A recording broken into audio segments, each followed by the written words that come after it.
handle on them. Yes. Come here. No, no, no. Shit, don't lose them, don't lose them, don't lose them, don't lose them. Don't lose them, don't lose them, don't lose them, don't lose them.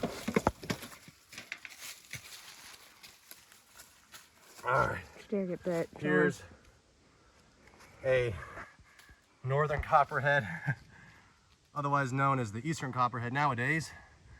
It is a pit viper. Easy, buddy. Easy, buddy.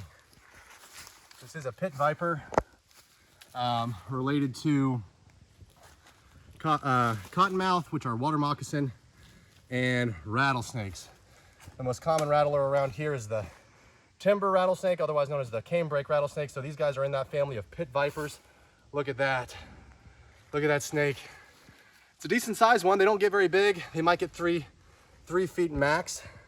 So this guy's probably 18 inches. So he's about half as big as they get. The males are bigger than the females. Look at that. You can see why they call them copperhead, that beautiful, just brown colored head. The males do get bigger than the females. Typically in the snake world, females are larger than males, including with elapids, colubrids, and most other vipers. But pit vipers, like this guy, the males are larger. So hard to tell what the gender is on this guy. He's got a leaf stuck on him, which is no big deal. But that's actually showcases the really good camouflage, because you can see how perfectly they camouflage with their surroundings. And he's kind of in a strike pose, so don't get too close. Yeah, so they are known as the eastern copperhead. Years ago, not that long ago, they were called the northern copperhead, but they've kind of clumped in the northern and the southern and just called them the eastern copperhead. And just a beautiful snake. He's watching me. Got to be careful. So this species, they are venomous. You can see those big venom glands on the side of his head. They are a venomous snake. They have hemotoxic venom, which destroys tissue, destroys flesh. So you don't want to get tagged by these guys. Now this guy, getting bitten by, if an adult gets bit by a snake like this, you're most likely not going to die. You know, even if you don't seek medical attention, odds are you're not going to die. They just don't have that powerful, that potent venom. Unless I were allergic. If I were allergic, I could go into anaphylactic shock. That is a real possibility. But, you know, little kids, pets, they're the ones that are in danger if they get bitten by this snake. I still don't want to get bitten by this snake because it could kill me. It could. If I went into anaphylactic shock or something like that, if I was allergic to the venom, and even if I'm not allergic to the venom, if he were to bite my finger, there's a real possibility that I would lose my finger because, like I said, their venom is hemotoxic. It destroys flesh. It's necrotic. And I'm trying to turn him around so you can see his or her head, but he keeps turning back to me, wanting to know where I am. And he's just crawling along my hook, getting closer and closer to my hand. Don't look at me like that. And he's flicking his tongue. They have an organ at the roof of their mouths called the Jacobson organ. You know, snakes, that's an organ that all snakes have. A lot of animals have. And it's basically how they sense their world. They also have pits on the side of their nostril, hence the name pit viper. And that is how they hunt for warm-blooded prey, like mice, mainly mice. They also eat amphibians, but it allows them, it gives them like thermoradiation type of vision where they can see their prey. And what's really neat about their venom is they, you know, unlike constrictors, like one of the most common snakes around here is the black racer. You know, constrictors, they obviously they constrict their prey. These guys don't. They bite, they let go, they let their venom do the work. Okay?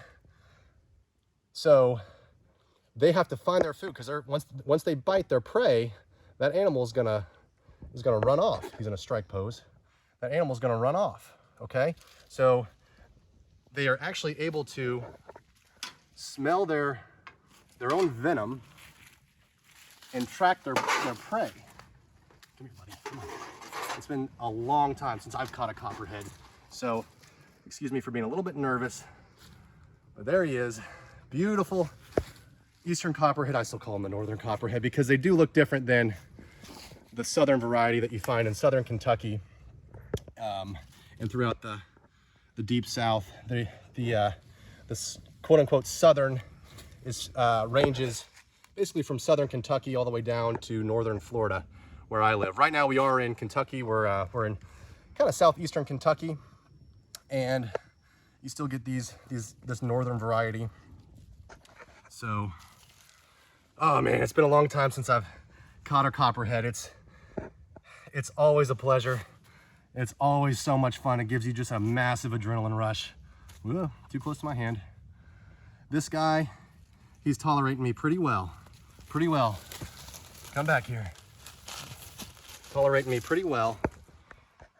There's, you know, I've encountered a lot that just want nothing to do with you, that will strike.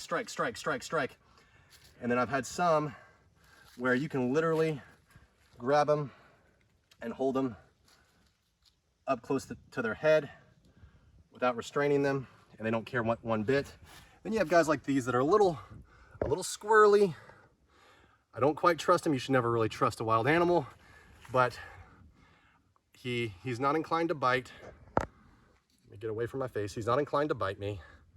They don't want to use their venom. They don't want to, because that is a valuable resource to them. Look at him watching me, watching every move I make. And you can see where he's defecated all over my makeshift snake hook. But yes, like I was saying, their venom is a valuable resource. They don't want to use that up. They would much rather save it for eating rather than defending themselves. You're getting too close to my hand, dude. I don't like it. Yeah, they will, you know, they will use that venom in defense, but like I said, they would really rather not do that. They are not inclined to bite. And you can see his pupils. Kalen, I don't know if you're getting a good view of his eyes, but those eyes are like cat slits. That's a good indicator of a pit viper. You know, the colubrids, the non-venomous. Don't get too close. You're too close. The non-venomous, easy. See how he's rearing up on me? That's it. You got to really pay attention to their body language. Really got to pay attention. You really got to know what you're doing.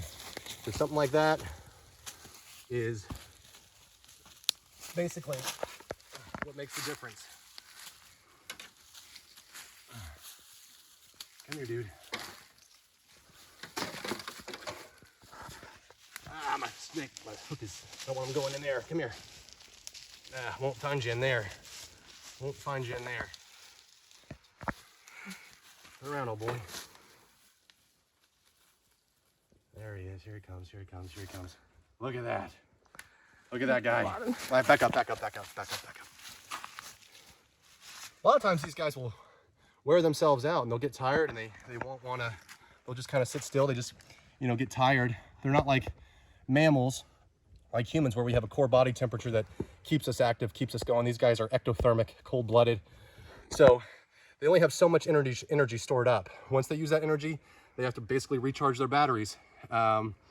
So there's pros and cons to that. They don't have to eat as much, whereas mammals, humans, with our core body temperature of 98, 99 degrees Fahrenheit, we're constantly having to consume energy to replenish ourselves. But these guys, they can go weeks to months without food. But isn't that awesome? Eastern copperhead, beautiful snake. I love him. Don't get too close because he's in a good position to strike. Oh, I love him. They are such awesome snakes. All right, guys. Thanks.